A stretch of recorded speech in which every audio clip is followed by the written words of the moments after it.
tumepata wageni kutoka Zambia. Pamoja nao Watanzania ambao wanaishi nje diaspora kutoka nchi 6 nao wamekuja kwenye mkutano. Na wote tunawashukuru na tunatambua uwepo wenu. Lakini pia nitambua uwepo wa viongozi na wawakilishi wa vyama vya siasa vyote vya Tanzania. Ndugu wajumbe wenzangu wa mkutano mkuu, ndugu wanahabari, mabibi na mabwana. Kidumu Chama cha Mapinduzi! Nianze na kumshukuru Mola wetu mtukufu kwa kutujalia uhai na afya njema na kutuwezesha kwa mara nyingine tena kukutana hapa Dodoma kwa salama na amani kwa ajili ya mkutano mkuu wetu huu. Aidha, nishukuru na kuipongeza Secretariat Halmashauri Kuu ya CCM Taifa, kamati tendaji ya maandalizi ya mkutano mkuu pamoja na wenyeji wetu wa mkoa wa Dodoma kwa maandalizi mazuri sana ya mkutano huu maalum, ambapo kwa kweli mkutano huu umefana sana. Ninafurahi kuwaona wajumbe wote mkiwa wenye nyuso za bashasha.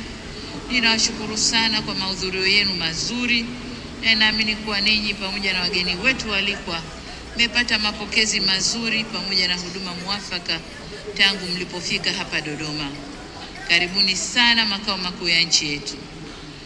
Kwa heshima kubwa niwakaribishe Dodoma wageni wetu wote na waalikwa wa mkutano huu kutoka ndani na nje ya nchi yetu.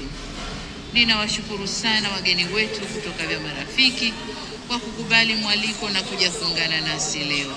Kwa hakika uwepo wenu ni uthibitisho tosha wa dhamira yetu ya dhati ya kuendeleza na kudumisha udugu, urafiki, umoja na mshikamano baina ya vyama vyetu na wananchi wa mataifa yetu.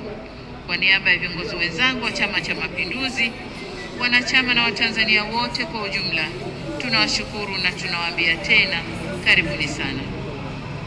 Ndugu wajumbe wa mkutano mkuu, mtakumbuka kwamba mkutano mkuu maalum wa tarehe 18 na 19 Januari 2025 ulipokea taarifa ya Halmashauri Kuu ya CCM Taifa kuhusu utekelezaji wa kazi za chama na jumuiya zake kwa kipindi cha miaka 2022-2024.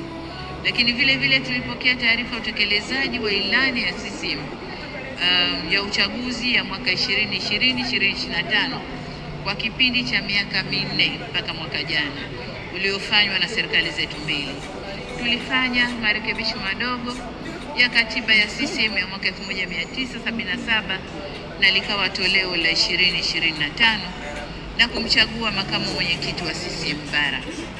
Vile mkutano ule kwa kuzingatia ibara ya 100 kifungu kidogo cha pili na ibara 101 kifungu kidogo cha 5 kifungu kidogo cha B za katiba ya CCM ya mwaka 1977 ulimaliza kazi ya kuteua mgombea wa nafasi ya rais wa Jamhuri ya Muungano wa Tanzania pamoja na mgombea mwenza